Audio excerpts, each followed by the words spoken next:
Forgotten Arabia, Himyarite Yemen, and early Islam. Islamic historians have tended to overfocus on the more easily intelligible North Arabia and dismiss the South. Pre-Islamic Yemen has attracted relatively little attention from scholars of early Islamic history, including those who regard themselves as radically revisionist. The temptation to overlook South Arabia is understandable in that the familiar late antiquity regions of the Levant, Mesopotamia, and Egypt were the main target of the Hijazi conquests outside Arabia. Those regions provided some contemporary written records of the early Islamic empire's fortunes, and they are where the classical Islam of the legal schools, theological debates, and philosophy then develops. Fortunately, they are also regions that have always been relatively easy to access for historians. Yet the epigraphic evidence regarding the far Arabian south is considerable, including thousands of graffiti and rock drawings in mountains north of Najran in southern Saudi Arabia, as well as within modern Yemen. More and more of this material is being published, offering the chance to refine understandings of South Arabian history during the 6th century CE and examine further South Arabia's role in the early rise of the Islamic movement. 6th century Arabia was politically volatile and the site of intense imperial rivalry. Greek Byzantium and Sassanid Persia competed territorially and to that end patronized different Christian sects. The Byzantines had their Chalcedonian rite, and the Persians, though they officially followed Zoroastrianism, had the Church of the East, or the Nestorian Church, under their control. Within Byzantine territories, another breakaway church had established itself, the Jacobite rite. Constantinople and Ctesiphon, the Persian capital near modern Baghdad, also had their allies among the Arabic speakers of the Levant, the Ghassanids based in El Jabia, and Mesopotamia, the Lakhmids based in Al-Hira, who were both expected to keep a rein on the pastoral tribes living out in the desert regions. Further south into the Arabian Peninsula, the empires used the churches as bridgeheads of political influence. For example, the various Church of the East sites established the length of the Gulf littoral functioned as outposts of Sasanian power, while the Jacobite Church did the same for Byzantium. Both churches are thought to have established a presence in Najran on the edge of Yemen, and they brought with them their intense theological conflicts over the relationship of Christ to God. In Yemen, around 300 CE, the Himyarite state based in Dhafar, near modern Yarim in Ib Governorate, managed to unify the country, bringing under its control Saba or Marib, Hadramaut, and the south, and imposing one calendar, one script, the Sabaic, and one religion. That religion was Judaism, which replaced the previously polytheistic local cults in the public record of the inscriptions. But French scholar Christian Julien Robin calls this Yemeni religion Judeo-monotheism, referring to it as a bare monotheism in that most monuments did not use the language of communal belonging to the notion of Israel and its tribes. Indeed, the Semitic philologist A.F.L. Beeston calls this Himyarite religion Rahmanism, in reference to the southern Arabian word for the monotheistic God.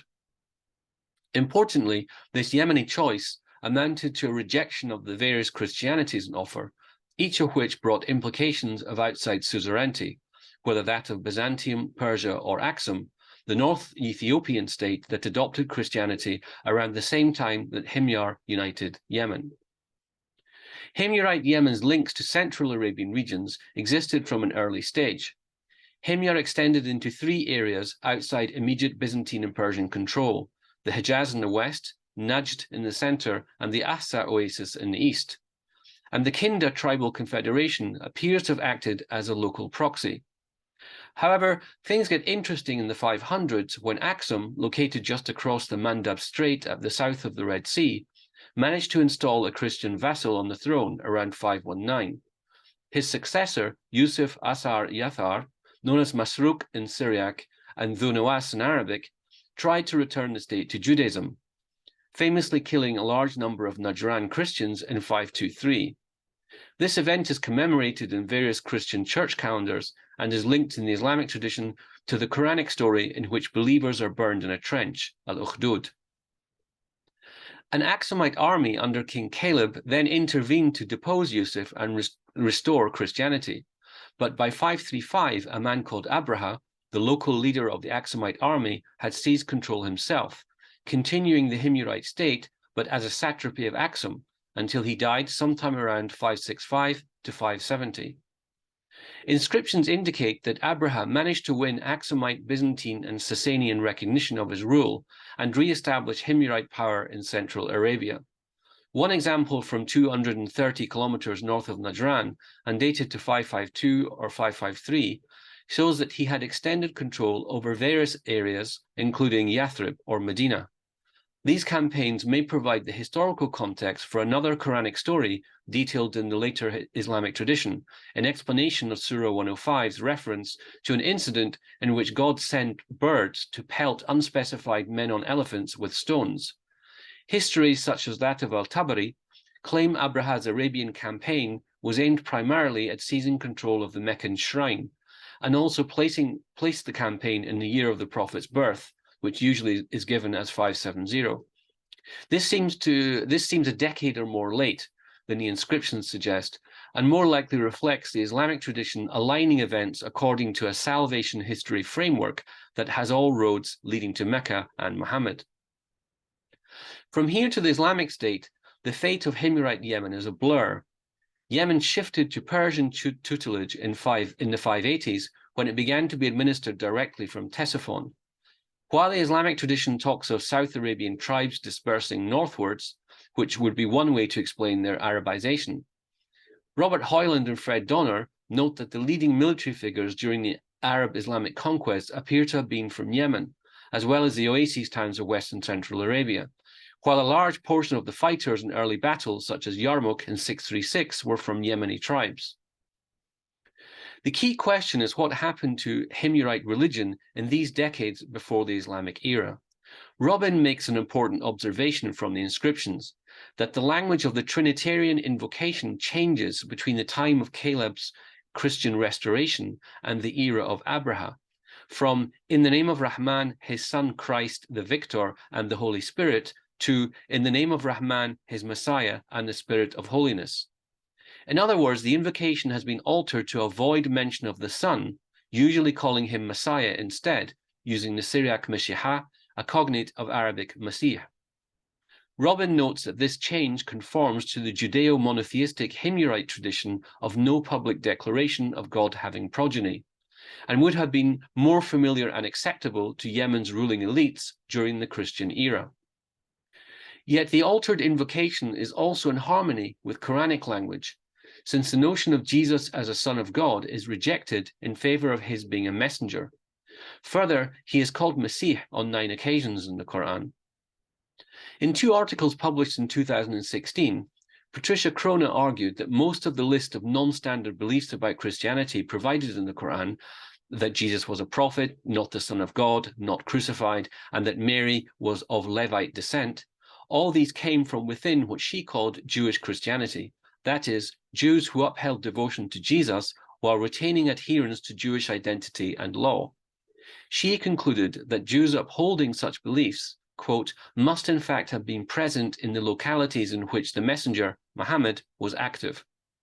But Krona only discussed these contacts in terms of Medina, where the Islamic tradition locates the Jewish tribes that entered into a covenant with Muhammad after he moved there with his followers.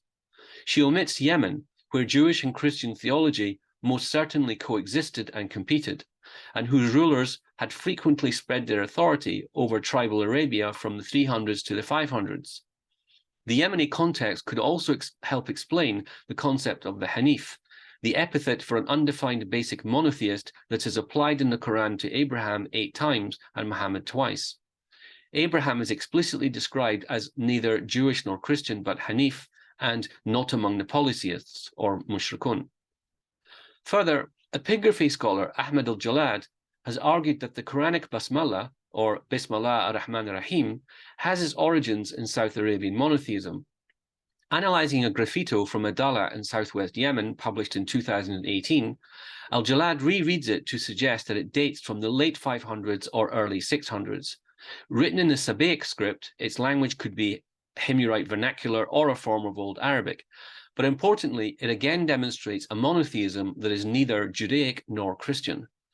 Rather than in the name of Allah, the Rahman, the Rahim, Lord of the heavens, as it has previously been understood as saying, Al-Jalad reads the inscription as saying, in the name of Allah, who is the Rahman, have mercy upon us, O Lord of the heavens. He goes on to suggest that the Quranic Basmala originally used Rahman with the same meaning, before it was later reinterpreted as an adjective. The intent behind such a terminological strategy would have been to unite the northern and southern Arabian names for God in one invocation, thus equating Allah, the name of God in pre-Islamic Arabic-speaking Northwest Arabia in the 500s, with Rahman of South Arabia. In other words, they are different names for the same monotheistic divinity.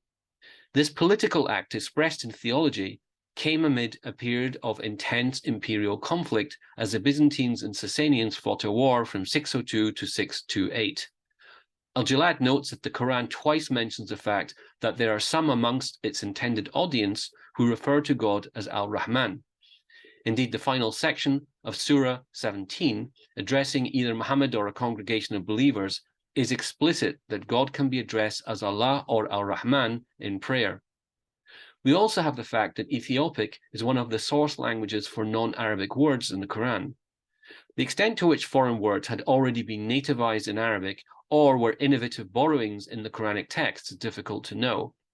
Most of the terms in question are Syriac in origin, but Ethiopic is also present, one of the most notable examples being Hawari for disciples of Christ, while the Quran also has words from South Arabian languages such as Wathan for idol. Earlier studies by modern scholars suggested that such words came to Muhammad through events such as the refuge that some of his followers sought in Aksum around 616, as recounted in the Tabari's history. But as Arthur Jeffrey noted in the Foreign Vocabulary of the Quran, there is no reason why such words could not have been extant in the southern Hijaz before the era of the Prophet, as the extensive Yemeni involvement in Arabia throughout the 500s would suggest. The Islamic tradition itself is littered with references to Yemen and Aksum, even if they are, as Hoyland says, the haziest of recollections. From the first Muezzin, Bilal al-Habashi, whose mother was said to be an Ethiopian captured during Abraha's expedition, to the Yemeni companion and Jewish convert Abu Ishaq Ka'b ibn Mana al-Himyari, also known as Ka'b al-Ahbar. This has been no more than a quick review of issues indicating the relevance of Yemen to the early Islamic period and Quranic thinking on monotheism, but it shows the misplaced energy that some revisionist scholars have given to North Arabia in their attempts to tie the early Islamic movement to Palestine, and Petra in particular, from Stephen Shoemaker to Dan Gibson to an upcoming book by Peter von Sievers. Their concern has been to locate the Prophet's upbringing in the north, or to establish the Levant as the intellectual environment which produced much, if not most, of the Quran, which seems to be an approach based on a pre-existing assumption that civilizational strength lay in the knowable lands with the accessible literature, while everything to the south had little to offer but varying degrees of cultural aridity.